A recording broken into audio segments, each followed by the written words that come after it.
الحمد لأهله والصلاة على أهلها. اما بعد. محترمو او معززو ورونو، د عقایدو یا د عامه پوهاوي په دیني امورو کې د عامه پوهاوي د درسونو په سلسله کې نن 14 درس دی. په نننی درس کې د الله جل شانه پر وجود باندې د عقلي دلایلو یوه برخه بیانو او بیا ورپسې د الله جل جلاله نومونه او صفتونه تر بحث لاندې نیسو. هغه بې شمېره توکي چې الله جل جلاله په عالم کې پیدا کړي دي او هغه حکمتونه چې الله جل شانه په نوموړو توکي کې پیدا کړي او تر اوسه انسان په دې نه دی توانېدلی چې د نوموړو شیانو ټول حکمتونه په پوره ډول وسپړي. دا ټول هغه شیان دي که یې سړی په غور سره وڅېړي حتما دې پایلې ته رسېږي چې پورتني شیان یو پیدا کوونکی او پالونکی لري او خپله منځته نه دي راغلي. ځکه که یو ځای خټې او خښتې پرتې وي چې د یو چا لخوا یې اعمار او ترکیب ونه سي، که هر څومره وخت ورباندې تیر سي خپله یو تعمیر نه سي ځینې جوړېدلی. نو کله چې یو کوچنی شی په خپله نه سي جوړېدی، نو دومره لوی اسمانونه، مځکې، سیارې، لمر او سپوږمۍ به خپله څنګه پیدا سي؟ په دې ځای کې سالم فکر خامخا دا فیصله کوي چې دغه ټول شیان پیدا کوونکی لري او هغه الله دی. دا هم د الله جل شانه پر وجود باندې روښانه دلیل دی. د مثال په ډول د الله جل شانه د پیدا کړو شویو شیانو څخه یو انسان دی. د انسان په جوړښت کې که فکر وسي او د ترکیب ډول ته یې وکتل سي چې ټوله رنځپوهان، ډاکټران او ساینسدانان د همدې 21مې پېړۍ د ټکنالوژۍ په مټ نه دی توانېدلی چې د انسان هغه اصلي جوړښت کشف کړي او د ټولو عوارضو لپاره دې د حل لارې چارې ولټوي.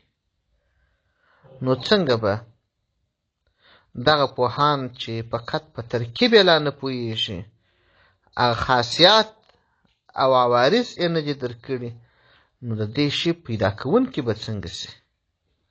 او کله به په دې وتوانېږي چې د انسان تر مړینې وروسته په انسان روح کښېباسي؟ یعنې دا چې انسان ترکیب کامل وي، فقط روح ځینې ووځي، انسان د دې توان نه لري چې د حرکت کولو او ژوند کولو جوګه دې یې کړي. نو څنګه به د اوله سره انسان جوړ کړي؟ په هر صورت چې د موضوع څخه لرې ولاړ نه سو، ویلی سو چې د یو شي کشف څوک نسي کولی، نو هغه شی به خپله څنګه منځته راسي چې پیدا کوونکی نه لري؟ حتما یې لري. لکه چې ثابته مو کړه حتما به یو پیدا کوونکی لري چې هغه الله جل جلاله دی. که یو څېړونکی د الله جل جلاله د پیدا کړو شویو مخلوقاتو څخه هر شی راواخلي، د الله جل شانه د وجود لپاره لا یتناهي دلایل پکښې رانغښتي دي. نور دلایل هم بیخي واضح سته، خو دا یو نمونه وه. بله خبره چې په نن درس کې د الله جل شانه نومونه او صفتونه. د الله تعالی ټول نومونه نیک او سپېڅلي دي او ټوله یې د دې وړ دي چې خپله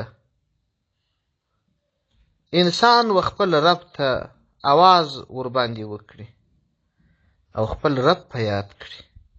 انسان خپل محبوب رب ته په دې نومونو اواز وکړي او الله جل شانه هم داسې هدایت کوي او فرمایي: ولله الاسماء الحسنى فادعوه بها. د الله جل شانه نومونه نیک دي، تاسو خپل رب جل شانه په همدغه نومونو باندې یاد کړئ. د الله جل شانه هغه نومونه او صفتونه چې په قرآن کریم کې ذکر شوي دي او یا په مشهورو احادیثو کې راغلي دي، یا هغه مفهوم په آیاتو کې ذکر شوی دی نه نیوي دي.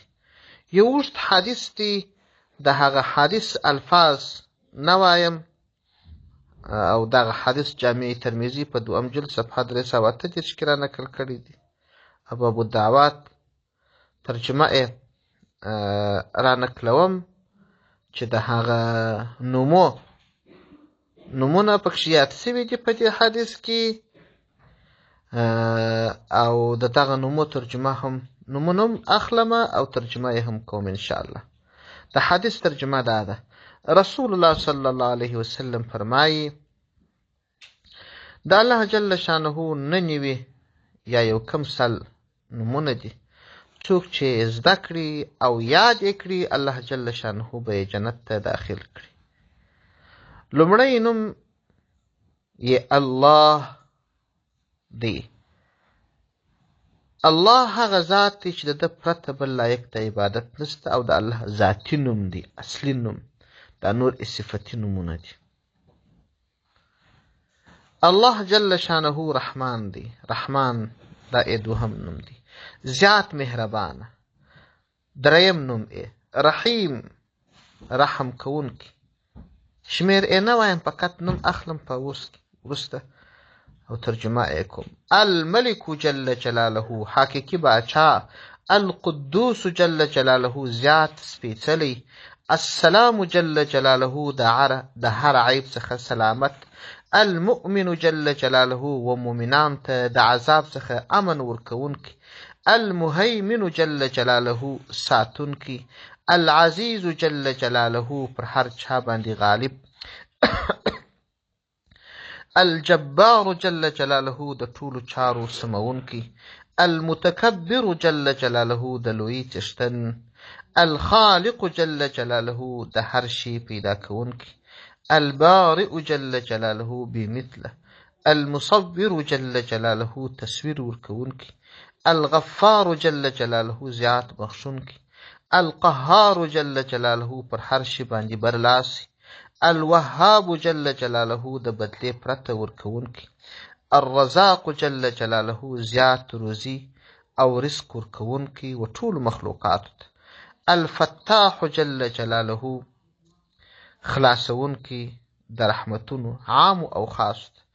العلیم جل جلاله، په ټولو پټو او ښکاره شیانو باندې علم لرونکی. القابض جل جلاله، د بندگانو د زړو تنګونکی او روح قبض کوونکی. الباسط جل جلاله، د زړونو او روزي خلاصونکی. الخافض جل جلاله، کښته کوونکی. الرافع جل جلاله، د خپلو دوستانو د مرتبو لوړونکی. المعز جل جلاله، عزت ورکوونکی. المذل جل جلاله، خوارونکی. السمیع جل جلاله، اوریدونکی. زیات اوریدونکی. البصیر جل جلاله، زیات لیدونکی. الحکم جل جلاله، حکم ورکوونکی. العدل جل جلاله، انصاف کوونکی.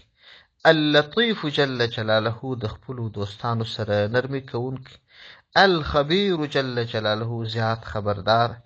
الحلیم جل جلاله، زغم کوونکی. العظیم جل جلاله، زیات لوی ذات دی. الغفور جل جلاله، زیات بخښونکی. الشکور جل جلاله، د لږ نیک کار په بدله کې زیاته مزدوري ورکوونکی. العلی جل جلاله، زیات لوړ. الکبیر جل جلاله، دومره لوی چې تر هر څه زیات وي چې انسان یې فکر کوي. الحفیظ جل جلاله، د ټولو مخلوقاتو ساتونکی. المقیت جل جلاله، ټولو مخلوقاتو ته قوت ورکوونکی. الحسیب جل جلاله، حساب اخیستونکی.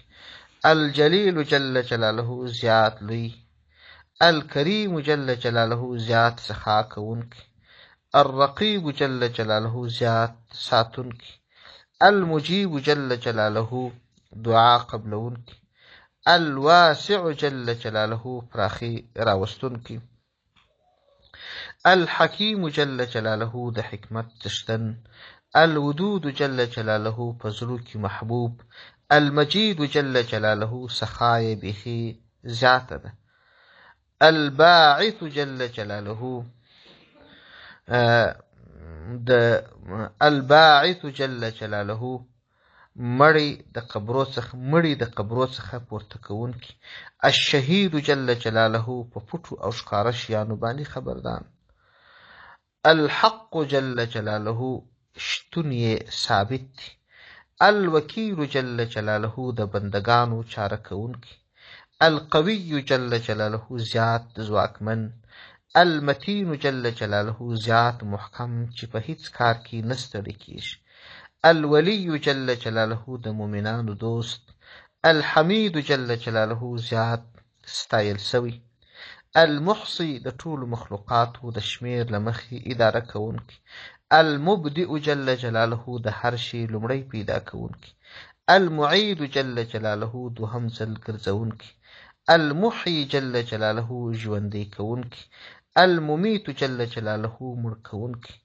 الحي جل جلاله تل تر تله ژوندی، القیوم جل جلاله په خپله قائم او د نورو قایمونکی، الواجد جل جلاله بے پروا،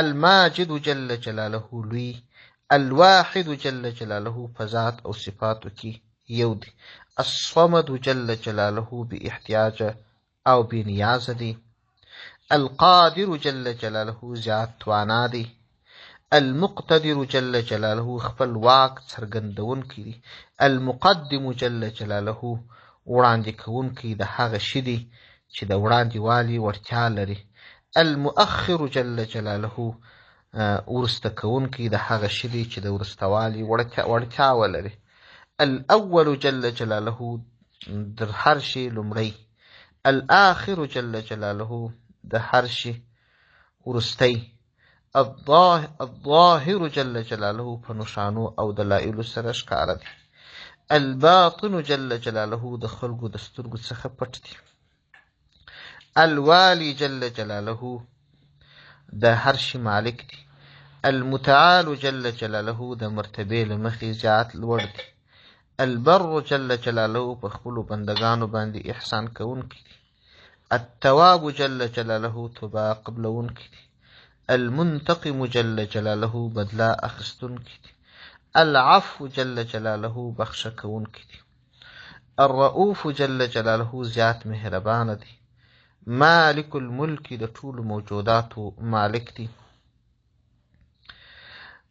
ذو الجلال والاکرام د لوی او ورکړې څښتن دی، المقسط جل جلاله د عدل او انصاف څښتن دی، الجامع جل جلاله د قیامت په ورځ د ټولو مخلوقاتو یو ځای کوونکی دی، الغنی جل جلاله بے پروا دی، المغنی جل جلاله بے پروا کوونکی دی، المانع جل جلاله د تاوانو څخه ژغورونکی دی، الضار جل جلاله ضرر رسونکی دی، النافع جل جلاله ګټه رسونکی دی، النور جل جلاله روشنایی کوونکی دی، الهادي جل جلاله د سمې لارې ښوونکی دی، البدیع جل جلاله بې له مادې د مخلوقاتو پیدا کوونکی دی، الباقي جل جلاله تل تر تله به پاته وي، الوارث جل جلاله د ټولو مخلوقاتو اصلي وارث دی، الرشید جل جلاله لارښوونکی دی، الصبور جل جلاله صبر کوونکی دی. همدا د الله جل شانه نومونه سوه. په راتلونکي درس کې به انشاء الله باذن الله د الله جل شانه صفتونه تر بحث لاندې ونیسو چې څو صفتونه دي او کم صفتونه دي. والسلام علیکم ورحمة الله وبرکاته.